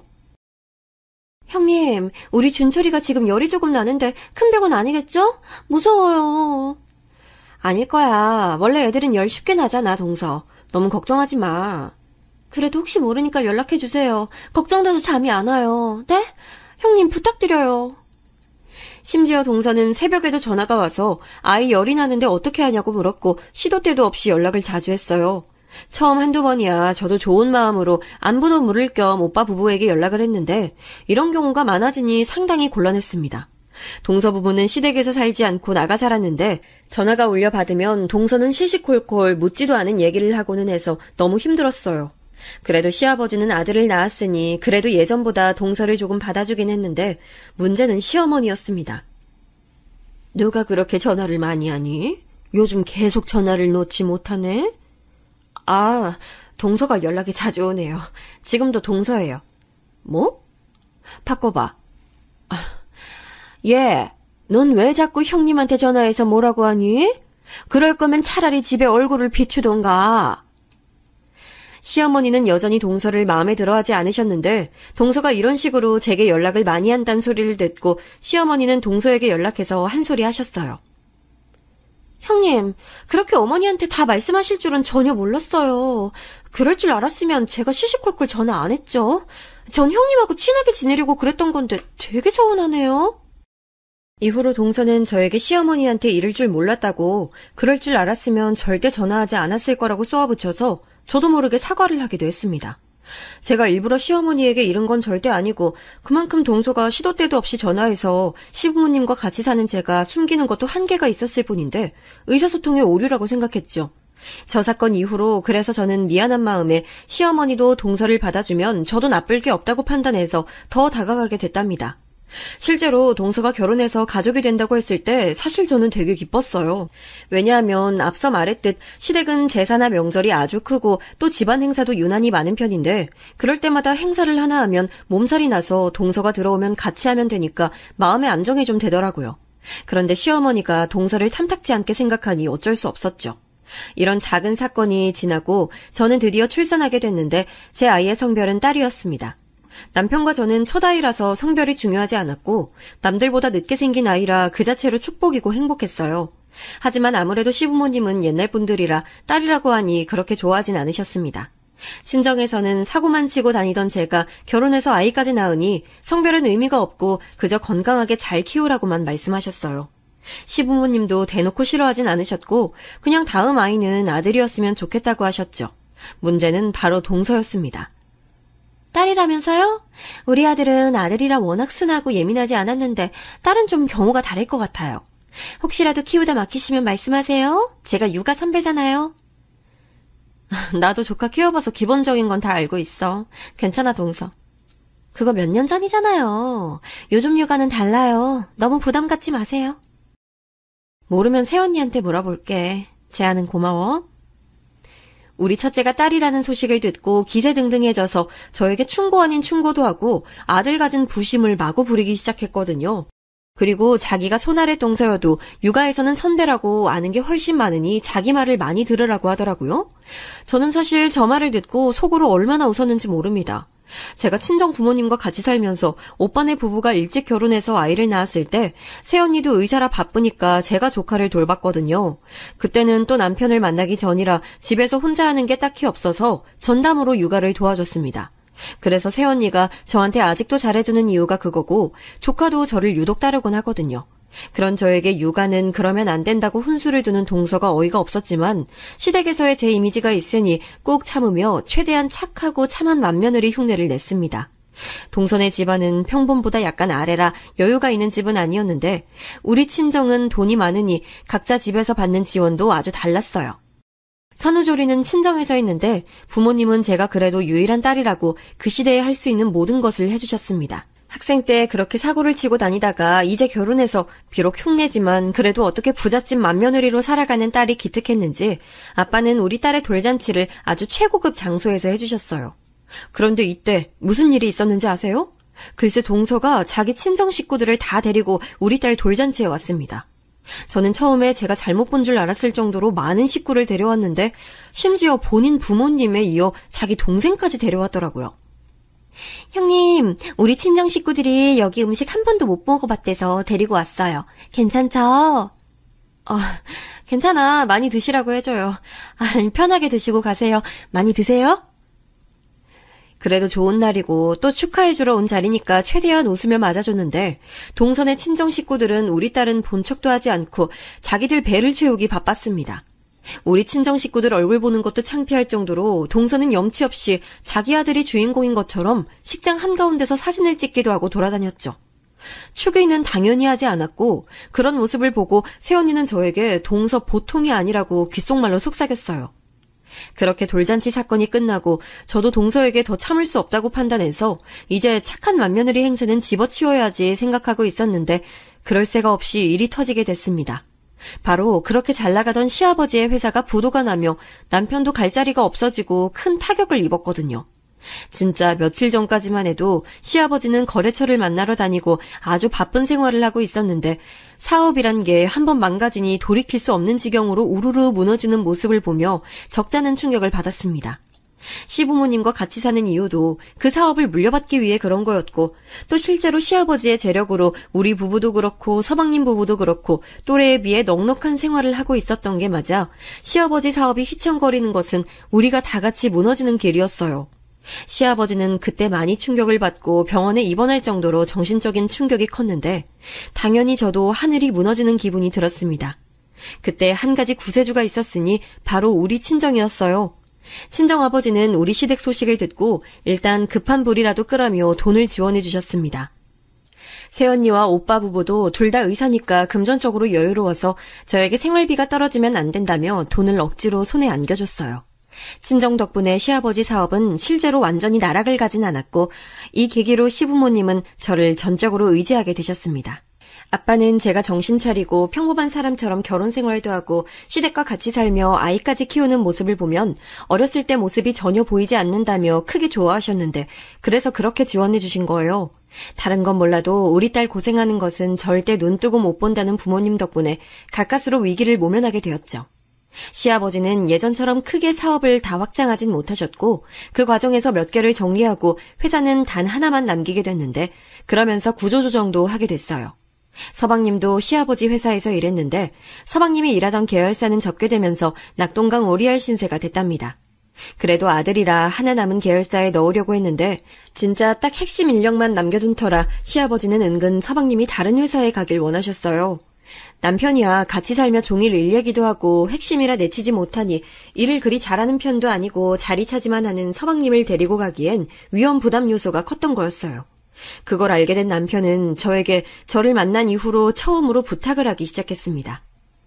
여보, 내가 진짜 하나만 부탁할게. 우리 진영이 장인어른이 어떻게 자리를 마련해 줄 수 없을까? 너무 염치 없고 이런 부탁하는 거 쉽지 않은데 아직 아이도 어리고 젊으니까 기회를 한 번만 주라. 진짜 내가 당신에게 고맙고 미안해. 결국 그래서 저는 친정아빠에게 부탁해서 서방님 일자리를 구해줬어요. 남편과 상의해서 제가 구해줬다는 사실은 비밀로 하기로 하고 남편을 통해 얻어냈다고 결론을 냈습니다. 안 그래도 사업이 휘청거려 상심한 시댁 식구들한테 마음의 짐을 가지게 하고 싶지 않았기 때문에요. 그리고 남편은 그 이후로 진짜 열심히 일하기 시작했는데 야근은 당연하고 일하느라 사무실에서 집에 오지 않던 날도 많았습니다. 아이가 어려 힘들었는데 시어머니가 같이 있으니 도움을 받을 수 있었고 친정에서도 많이 도와주고 무엇보다 남편이 그렇게 고생하는 이유가 다 먹고 살려고 그런 거니 어쩔 수 없다고 생각했죠. 우리 남편이 진짜 다른 건 몰라도 능력 하나는 좋잖아요? 이번에도 명절 상여금 받았다고 가방 사줬는데 예쁘죠? 동서는 서방님 일자리가 어떻게 구해졌는지 모른 채로 있었는데 명절 때 얼굴을 보면 허영심 가득한 말을 꼭 하고 갔습니다. 서방님 월급을 뻔히 아는데 어디서 명품 가방을 사서는 자랑을 하며 그래도 자기 남편이 능력은 있다고 뽐내곤 했었죠. 거기다 대고 뭐라 하기엔 그래서 보는 재미로 뭐라 하지 않고 보고 있었는데 동서는 선을 점점 넘기 시작했습니다. 제가 둘째를 임신했을 때 이상하게 첫째랑은 달리 입덧이 아주 심했어요. 입덧뿐만이 아니고 몸도 약해지고 나이가 더 들어서 그런가 적응하기가 쉽지 않았습니다. 태동도 유난히 많아서 시어머니는 이번 아이는 아들인 것 같다고 하셨을 정도로 힘들었습니다. 병원에서는 유산할 수도 있으니 집에서 안정을 취하라고 했어요. 그래서 제 생일 때 친정 부모님이 임신하느라 수고 많다고 고급 음식점을 예약해 주셨습니다. 제가 시댁 관련해서 스트레스를 많이 받아 살도 많이 빠져서 엄마가 걱정을 많이 하셨는데 기력 보충을 해주시겠다고 한식당을 잡아주셨어요. 미리 사전 예약을 해야 하니 인원 파악을 하고 있었는데 동서가 생전 제 생일을 챙기지 않다가 갑자기 자기도 제 생일 기념 자리에 오겠다는 거예요. 이제껏 저만 동서를 챙겼지 동서가 저를 챙긴 적은 없어서 의아했지만 일단 알겠다고 하고 동서와 서방님 부부도 초대하게 됐습니다. 그런데 전날 저는 너무 깜짝 놀라게 됐어요. 왜냐하면 제 생일이라 모인 자리니 시부모님도 친정 식구들도 다 선물을 하나씩 들고 왔는데 동서만 빈손으로 왔더라고요. 물론 좋은 마음으로 부른 거라 선물을 바라고 초대한 건 아니었는데 그래도 서방님과 동서만 빈손으로 오니까 기분이 좋진 않았습니다. 동서는 첫째 돌잔치 때도 그랬지만 이번에도 역시 자기 아들을 챙기느라 정신이 없었습니다. 친정엄마가 일부러 저 먹으라고 주문한 특별 요리도 자기 아들을 먹이겠다고 홀랑 가져가니 친정 부모님의 표정도 좋지 않았어요. 그래도 시댁에서 제 이미지가 있으니 쿡 참고 넘겼습니다. 여러분은 어떻게 생각하실지 모르겠지만 저는 이 정도면 많이 참았다고 생각해요. 성격을 누르고 사는 것도 힘든데 동서가 옆에서 저렇게 자꾸 저를 콕콕 건드니까 제 안에 있던 무언가가 깨어나는 느낌이 들었습니다. 그러다 제 사연에 절정인 사건이 일어나게 됐는데 그때까지 이런 식으로 동서는 얄밉게 툭 건들고 있었어요. 언제 한번 내가 이러다 성격을 드러낼 때가 오겠다고 생각했는데 그때였습니다. 둘째가 태어나고 열심히 육아하느라 바쁜 저에게 연락이 와서 받았더니 자기 동생 결혼식이라고 저를 초대한다고 하더라고요. 동서의 여동생은 당연히 저도 기억하는 게 우리 첫째 돌잔치 때 와서 돈도 내지 않고 많은 밥을 먹고 갔으니 당연히 잊을 수가 없었어요. 결혼식에 초대했으니 가긴 갈 건데 제 마음이 편하진 않았습니다. 하지만 결혼식 당일에 갑자기 친정엄마가 급한 일이 있다고 우리 부부를 불러서 결혼식에 참석하지 못하게 됐어요. 동서에게 연락해서 미안하다고 하고 10만 원을 계좌로 보내줬습니다. 그동안 저와 관련된 행사에 와서 돈을 내지 않고 밥만 먹고 갔던 동서가 얄미워서 돈을 내고 싶지 않았지만 그래도 가족이니까 좋은 게 좋다고 생각하며 10만 원을 보냈어요. 그리고 친정에 가서 일을 처리하고 시댁으로 다시 돌아왔는데 동서가 와 있었습니다. 시부모님도 동서 여동생 결혼식에 가셔서 끝나고 다 시댁으로 왔더라고요. 동서에게 결혼식 무사히 마쳤냐고 묻고 부엌에 가서 대충 정리하고 안방으로 가려는데 동서가 부엌으로 들어왔습니다. 동서, 동생 결혼식 진심으로 축하해. 못 가서 미안해. 형님, 근데 혹시 요즘 힘드세요? 응? 그게 무슨 말이야? 아니, 거지 새끼도 아니고 10만 원이 뭐예요? 저 깜짝 놀랐어요. 그렇게 형편이 어렵나. 저는 제 귀에 들려오는 동서의 목소리가 순간 거짓인 줄 알았습니다. 아무리 그래도 제가 그동안 천사처럼 참한 맏며느리 역할을 했다고 해도 저런 식으로 윗사람한테 말할 줄은 전혀 몰랐거든요. 순간 그동안 참고 참았던 게 속에서 터져서 저도 모르게 동서에게 말이 나오기 시작했습니다. 야, 너 지금 뭐라 했냐? 다시 말해봐. 아이, 성격 죽이고 살랬더니 도와주질 않네. 네? 뭐라고요? 아으, 야! 이게 진짜 보자 하니까 사람을 이렇게 대하네? 솔직히 여러분, 저는 그동안 참을 만큼 많이 참았다고 생각해요. 그래서 그곳이 시댁 부엌이라는 생각도 들지 않은 채 동서에게 학창시절의 저로 돌아와 마음껏 퍼부어줬습니다. 동서는 당황해서 어쩔 줄 모르고 거실에서 시부모님과 남편이 달려와 저를 말렸다는데 사실 전혀 기억이 나지 않아요. 단지 하고 싶은 말을 다 내뱉었고 그중엔 서방님 일자리를 운운하며 네 남편 낙하산 우리 아빠가 만들어준 자리라고 고래고래 소리를 들렀던 것은 확실히 기억나네요. 그렇게 난리치며 거기가 또 장소가 부엌이잖아요. 손에 잡히는 걸 던졌는데 그게 귤이었는지 나중에 보니까 귤도 터져 있었어요. 진정하고 보니까 저는 우리 방에서 자고 일어나 있었고 시댁은 발칵 뒤집혔습니다. 그래도 뭐 어쩔 거예요? 우리 친정 덕분에 시댁도 기세회생으로 살아났으니 시댁에선 아무 말도 하지 못했어요. 동서도 제가 서방님 취업도 주선하고 우리 집이 돈이 많아 시댁 뒷사정을 다 봐줬다는 사실을 알고 난 뒤로는 저와 눈도 제대로 마주치지 못하는 사이가 됐습니다. 그리고 저는 저 사건 이후로 마음껏 제 성격을 드러내고 원래 고유의 성격대로 살고 있어요. 그렇다고 시부모님께 이유 없이 대들거나 그러진 않고 할 말은 다 하고 이제 더는 참한 맏며느리가 아니랍니다. 그동안 마음에도 없는 착한 척을 하느라 얼마나 힘들었는지 모르겠어요. 사실 저는 시부모님과 시댁 식구들도 그렇지만 남편에 대한 걱정을 제일 많이 했었는데 에라 모르겠다 싶어 제 본래 성격이 이거고 그동안 당신은 깜빡 속은 거라고 당당하게 말했더니 무슨 심정인지 괜찮다고 하더라고요. 아마 제가 숨긴다고 숨겨지는 성격이 아니었을까요? 친정에서도 이 사건을 듣고 아버지는 저에게 기껏 결혼시켰더니 사고를 또 치고 말았다며 한숨을 쉬셨는데 그래도 결과는 좋게 나왔고 드디어 제가 고통받지 않고 잘 살 수 있다는 것을 알게 되니 다행이라고 하셨어요. 이 소식을 들은 새언니도 깔깔 웃으며 그동안 고생 많았다고 해주셨답니다. 서방님과 동서는 이제 딱 명절과 제사 때만 보는데 눈을 하도 깔고 다니느라 불쌍할 정도예요. 예전처럼 불편할 때 그냥 넘어가지 않고 할 말을 다 하니까 속도 시원하고 그동안 만성 편두통이 있었는데 그것도 싹 없어졌어요. 그 이후로 그리고 드디어 분가도 하고 지금은 그래서 남매를 키우며 남편과 살고 있습니다. 남편하고 결혼하겠다고 아예 다른 사람이 됐던 시절이 요즘은 참 그리워요. 물론 다시 그렇게 행동하라면 죽어도 그렇게 못할 게 뻔합니다. 제 사연은 여기까지인데 여러분이 어떻게 들으셨을지 모르겠어요. 저는 개인적으로 사연을 제보하며 쭉 인생을 되돌아볼 수 있어서 아주 좋았습니다. 모쪼록 재밌게 들으셨으면 아주 다행이고요. 한 번이라도 웃으셨으면 그걸로 다 좋습니다. 들어주셔서 진심으로 감사하고 여러분도 속 편한 인생 사시길 바랄게요. 감사합니다.